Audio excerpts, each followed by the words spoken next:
$6,000. That is the new tax deduction. $780. That is the average actual savings. Same law, same headline, two very different numbers. Congress passed the One Big Beautiful Bill Act with a provision that lets Americans 65 and older claim an additional $6,000 deduction starting in tax year 2025.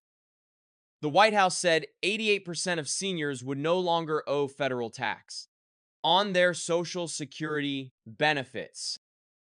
That number made the news. The number that did not make the news is from the Tax Foundation. On average, qualifying households gain about $780 in take-home income, not per month, per year. That is the gap between the headline and the check. And if you are sitting somewhere near retirement or already in it, the only question that matters is which side of that gap you land on. So let's do the math, every layer of it. The deduction works like a stack. It sits on top of what already existed. For a single filer 65 or older in 2025, the standard deduction is $15,750. On top of that, existing law already gave seniors an additional $2,000. The new law adds $6,000 more. Total possible deduction for a qualifying single filer, $23,750. For a married couple filing jointly, both 65 or older, the standard deduction is $31,500. The existing senior edition is $1,600 per person, so $3,200 combined. The new deduction adds $12,000. Total $46,700. Those are large numbers on paper. The problem is who actually gets to use them. Think of this deduction like a door with a weight limit. The door is wide open if your modified adjusted gross income is under $75,000. For a single filer, under $150,000 for a joint filer. But above those numbers, the door starts closing. It closes at a rate of 6 cents on every dollar over the limit. And it shuts completely at $175,000 for singles, $250,000 for joint filers. That is not a cliff. It is a slow squeeze. Take a person in Indianapolis, 67, retired from claims adjusting, pulls $25,000 a year from Social Security and another $32,000. From a traditional IRA, modified adjusted gross income, $57,000. Well, under the $75,000 threshold, this person gets the full $6,000. Start with $57,000 in income. Subtract the standard deduction of $15,750. Subtract the existing senior deduction of $2,000. Subtract the new $6,000. Taxable income drops to $33,250.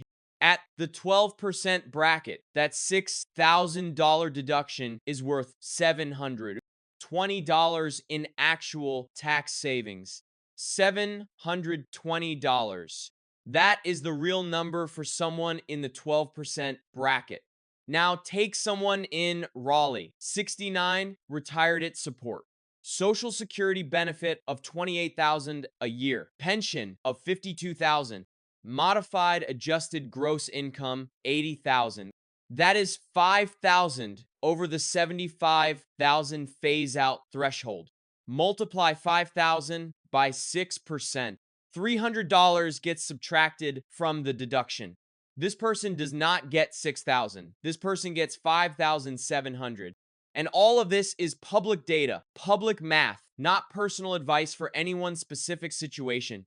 The numbers walk a path that is hard to ignore. But your path depends on variables only a licensed professional can evaluate. At $80,000 in income, a portion of that sits in the 22% bracket. The effective tax savings on a $5,700 deduction for someone in that range lands around $950 to $1,100 better than the first person. But the deduction itself is already shrinking. Now take someone at $110,000, $35,000 over the threshold, multiply by 6%. $2,100 gone. The deduction is down to $3,900. At $130,000, the deduction is down to $2,700. At 150,000, it is down to 1,500. At 175,000, it is zero. The door closed. Nobody posts about this on social media. Everyone just files and adjusts quietly. Now, here is the layer most people miss entirely: Social Security taxation.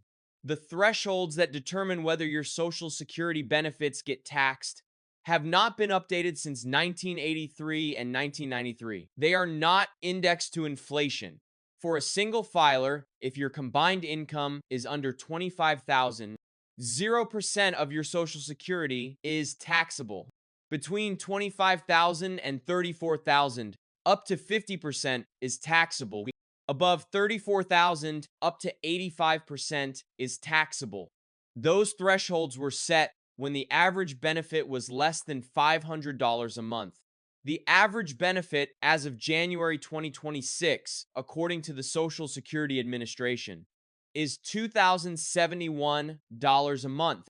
That is about $24,850 a year just from Social Security alone.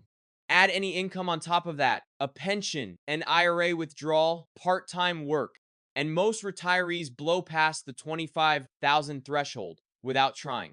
A deduction does not change your combined income for Social Security taxation purposes. It reduces your taxable income after the Social Security tax calculation has already happened. That distinction matters. The $6,000 deduction does not pull your combined income below the threshold, where Social Security becomes taxable. It reduces the tax you owe on the income that remains after deductions. Those are two different mechanisms. One is a gate, the other is a discount on what is already inside. But here is the part that changes the math for a specific group. The retired claims adjuster in Indianapolis, combined income of 57,000. 85% of their Social Security is already in the taxable calculation. There is no escaping that, but the $6,000 deduction drops their taxable income low enough that the effective federal tax bill falls from roughly $3,800 to about $3,080, savings $720. On a fixed income, that is a month of groceries, maybe a month and a half. For a couple in Charlotte, both 66, both retired.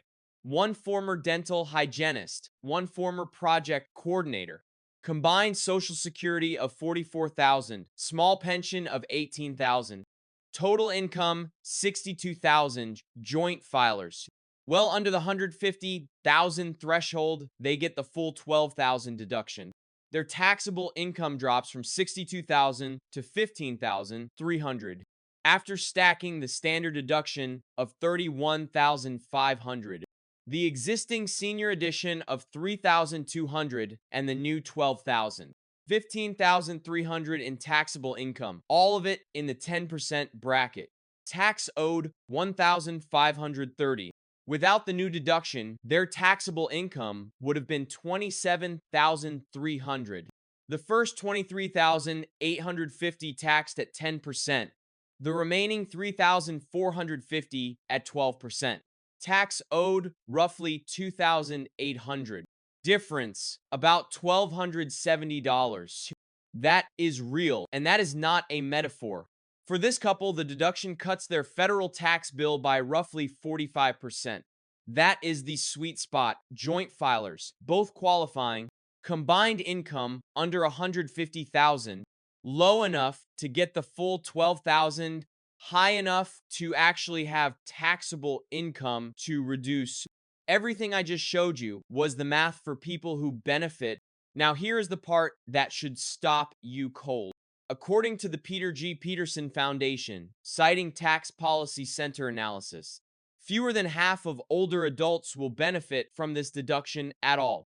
The lowest income seniors, the ones living on Social Security alone with little or no other income, already have taxable income at or near zero after the standard deduction. And the existing senior deduction, adding 6,000 more to a number that is already zero does not change anything. 0 minus 6,000 is still 0. The deduction is not refundable. The bottom 20% of senior households get almost nothing from this provision. The top 20% lose it to the phase out. The Joint Committee on Taxation projects this deduction will reduce federal revenues by about $91 billion over 4 years. $91 billion. And the majority of that goes to the second and third income quintiles. The middle, that is not a flaw. That is the architecture. And every institution with a financial stake in your retirement planning has a structural incentive to present this deduction as bigger than it is. The $6,000 headline is more clickable than the $780 average. One more variable: this deduction expires after tax year 2028, 4 tax years. If Congress does not extend it, the door does not just close, it disappears. The Peterson Foundation estimates extension through 2034 would cost an additional $129 billion, bringing the total to roughly $220 billion. Whether that extension happens depends on fiscal conditions and political will, both of which are difficult to project. You opened the Tax Prep app last week, you saw a number, you closed it, you opened it again. Here is the final calculation. Stack everything for the person who benefits most from this provision. A single filer, 67, income of $60,000, full $6,000 deduction, 12% bracket. Annual tax savings, $720. Over the 4-year life of this deduction, that is $2,880. Adjust for the 2026 standard deduction increase to $16,100. And the numbers shift by a few dollars. Either way. Now stack it for the couple in Charlotte, full $12,000 deduction. Annual savings, about $1,270. Over 4 years, roughly $5,080. A single filer in the sweet spot keeps $2,880 over 4 years. A qualifying couple keeps about $5,080. The average household keeps about $3,120. The deduction is not $6,000. The deduction reduces your taxable income by $6,000. The tax savings depends on your bracket, your income, your filing status, and whether the deduction survives past 2028. 4 variables, 1 number on the screen. You did not misunderstand the system. The system was not designed to be understood in a headline.